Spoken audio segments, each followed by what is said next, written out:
Halo, masih bersama saya Delia Asri Rahayu di Asri Dalam Gelap. Di sini saya akan berbagi kisah tentang kehidupan, luka batin, dan misteri yang tersembunyi di antara kita. Bagaimana kisahnya? Mari ikuti alurnya. Kisah ini berawal dari 4 sahabat yang merantau ke Purwakarta. Mereka adalah Joko, Wisnu, Irawan, dan Dimas. 4 pemuda berasal dari Jawa Timur. Mereka pejuang rupiah, sekaligus pejuang cinta, para pencari jodoh. Sudah 5 tahun mereka tinggal di Purwakarta, hidup bersama di sebuah kamar kos yang sederhana. Saling menguatkan, saling berbagi mimpi tentang masa depan. Hingga akhirnya salah satu dari mereka menemukan peruntungan. Dimas menikah dengan seorang gadis, anak dari seorang manajer perusahaan. Setelah menikah, Dimas dan istrinya memilih resign dan fokus mengelola usaha keluarga. Perlahan namun pasti, mereka menjadi orang berada, terutama di bidang pertanian. Setelah Dimas berumah tangga dan berjaya, tinggallah 3 sahabatnya, Joko, Wisnu, dan Irawan. Ketiganya dikenal peka terhadap hal-hal gaib. Namun, di antara mereka, Wisnu lah yang paling peka. Melihat kehidupan Dimas yang berubah drastis, Joko mulai membandingkan nasibnya sendiri.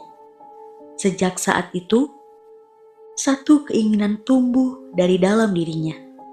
Ia ingin kaya. Ia ingin terjadi itu secepat mungkin. Cukup lama, Joko mencari gadis dari keluarga berada. Hingga akhirnya ia dipertemukan dengan seorang wanita yang bernama Sri Dewita.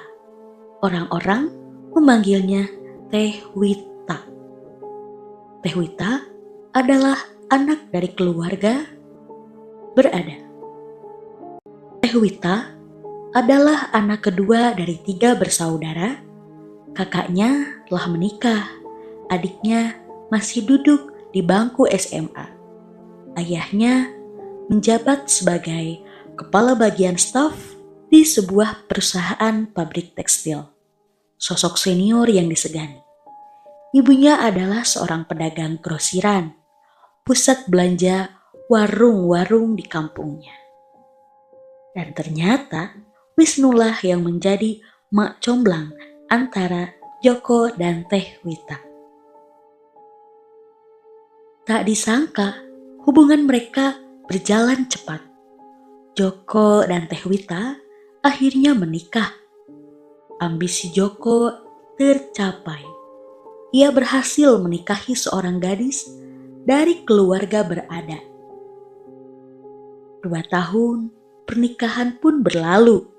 Mereka dikaruniai seorang anak laki-laki yang diberi nama Adam. Namun, apakah nasib Joko akan seperti Dimas? Sayangnya tidak. Meskipun menikah dengan gadis dari keluarga berada, Joko justru menemukan kenyataan yang pahit. Mertuanya adalah sosok yang kikir dan perhitungan. Ia sering disebut numpang kaya, sering dibandingkan dengan suami dari kakaknya Teh Wita. Penghinaan itu perlahan menjadi makanan sehari-hari bagi Joko. Suatu hari, Joko kehabisan uang. Ia berniat meminjam uang kepada ibu mertuanya, berjanji akan membayar setelah gajian. Namun, yang ia dapat bukanlah bantuan, melainkan hinaan. Aya maneh, maneh, dihirup anak urang, bedana, malah maneh jadi beban. Padahal loba nu hayang kasih Neng Wita. Ada kamu, tanpa kamu, tidak ada bedanya. Kamu hanyalah beban. Padahal banyak yang mau kasih Neng Wita. Kata-kata itu menusuk tepat ke hati Joko. Joko pulang dengan hati yang sangat hancur. Ia menceritakan semuanya kepada Teh Wita. Bapak, punten, emak, emang gitu. Padahal rezeki tiap anak teh da beda-beda. Abi sok kesel. Bapak maaf. Emak emang seperti itu. Rezeki setiap orang kan beda-beda. Aku juga suka kesal. Joko terdiam lama, lalu berkata pelan. Meureun geus waktuna urang ngarobah hirup. Tapi ayeuna abi bade nenangkeun hate. Tilu dinten nitipnya Adam. Mungkin sudah waktunya kita harus merubah hidup. Tapi untuk sekarang aku mau menenangkan hati. Ya 3 hari. Tolong titip Adam ya. Tanpa perdebatan, Teh Wita mengiyakan. Malam itu, Joko menemui Wisnu di mes pabrik. Irawan sedang pergi bersama pacarnya.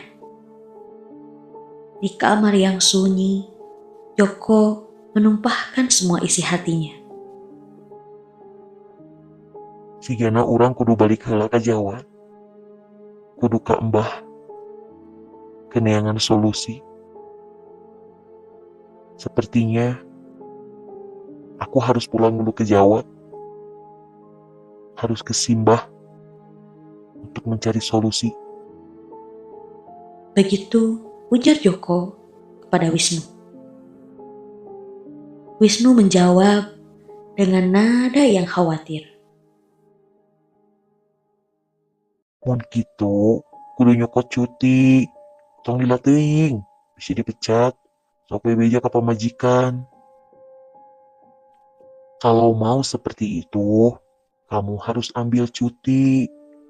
Jangan terlalu lama, nanti dipecat. Kamu harus izin ke istrimu.